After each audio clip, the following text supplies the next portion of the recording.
Next, we'll do. Well, this is a Blu-ray, but it's kind of like We'll kick off the Blu-rays this week. We haven't spoken about it before, so we'll give it the sort of big full treatment. And was it on?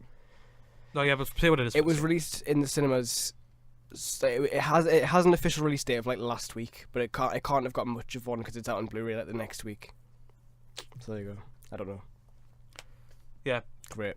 Stanford Prison Experiment is the name of the film. Yeah, but I was wondering why we didn't get to see this because it was a really interesting concept, and I saw lots of people saying, "Oh, it's like film of the year," deeply interesting.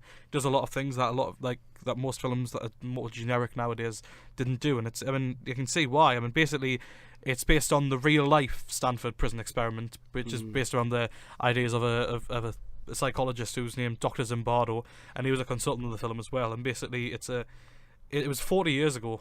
And it's still. It's like one of the most talked about psychological. Yeah, experiments. a lot of psychologists have sort of dismissed it now because saying like it's less of a study on the way. I'll explain what it is in a bit, but less a study on the way that people behave and more of a study of how an experiment can go catastrophically off the rails, basically. But yeah, the experiment itself it's a bunch of college students, and they converted one of their sort of halls, their halls of residence, into just a prison essentially, and so the hallways is transformed into prison hallways. Normal classrooms and offices are transformed into prison cells, and it's 6 students on either. Well, it's a group of students on either side playing the guards and playing the inmates, and the decisions to place them as guards and inmates were based on a questionnaire and a personality test beforehand, but some of the roles were based on a flip of a coin, which they reference at the end that it could have gone either way, because when they do this experiment, it starts all sort of funny. The first sort of hour or so, I guess, in when they do the experiment, is they're all playing around and the guards like having fun with it. But then it's sort of a slow descent into very, very uncomfortable territory, because one guard in particular, they nickname him John Wayne because he's really getting into it. He's adopting that southern drawl, and he's sort of really getting into it more than he should. And it gets very, very skin crawlingly awkward to watch at times, because as the experiment devolves, Dr. Zimbardo realises that this might be breaching some sort of health and safety things. Obviously, they have got a contract for it, but the subject had a contract for it, but it states they could not be physically touched, and obviously there are sort of like your general human rights things in there.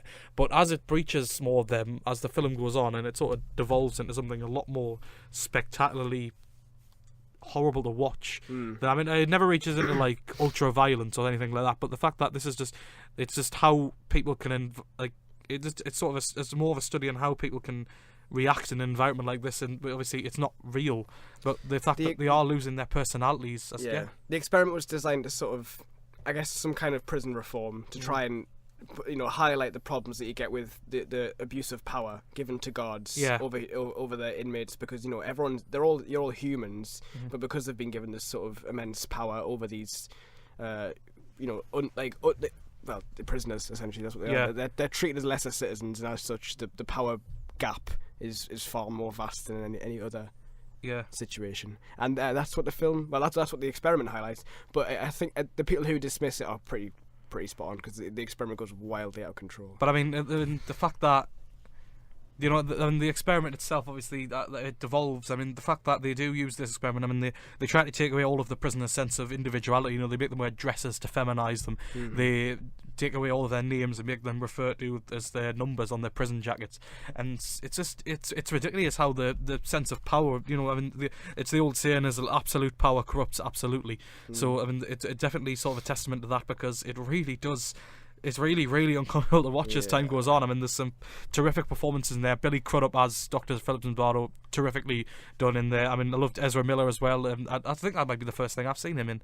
It might be, obviously, now he's hitting the big... he plays one of the inmates, and he's terrific. And Ty Sheridan as well is another one, absolutely terrific. They're all great performances. He's the Flash now, isn't he, Ezra Miller?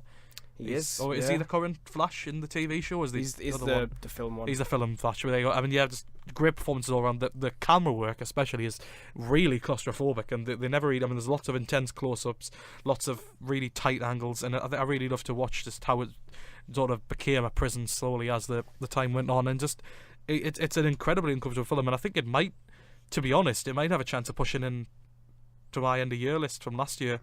To be honest, I was really, really fascinated by this. I mean, well, it is a film from this year, so it's going to make the list. This year, it's from this year. Yeah. Oh, okay. Well, yeah. I mean, I definitely think it's got a chance then, because I was just fascinated from start to finish. It's just an awkward watch, but it is a very, it's a slog, I'd say, if you get uncomfortable easily with sort of situations like this, but it's a really powerful one. Like, certainly is. Yeah. That's the Stanford Prison Experiment.